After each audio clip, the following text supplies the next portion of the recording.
WSAZ. In case of flooding and other emergencies, we always turn to the same sources: firefighters, police, and paramedics. But tonight, News Channel 3's Callie Cart shows us how an old form of communication can be just as important. T8 Golf Kilo 5 Alpha, West Virginia. Practicing and preparing. The ability to go out into the field and quickly set up equipment and get signals on the air. Important in the event of a catastrophic disaster. That's why these amateur ham radio operators are broadcasting today in case of an emergency.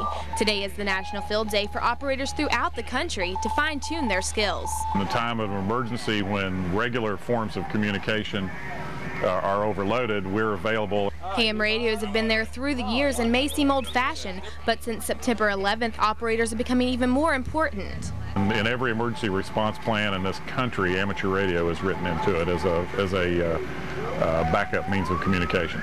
And they say they are notorious for getting the message through even when other sources cannot. But that might change.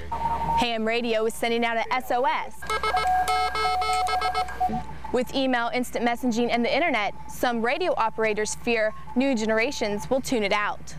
Probably our biggest task that we face in the future is bringing new people into the fold. There are so many things vying for kids' attention nowadays that amateur radio is kind of lackluster. But Clark is doing his part to keep the tradition alive through his son. My mother and father are both ham operators. Grew up around it with coming to field day when I was little and got to notice that it's actually a fun hobby. And an important source of communication. Callie Cart, WSAZ News Channel 3, Charleston. Almost 6,000 West Virginians were broadcasting today, and they contacted over 73 locations throughout the United States and Canada. Now, before you can get on the air, you do need a license to broadcast.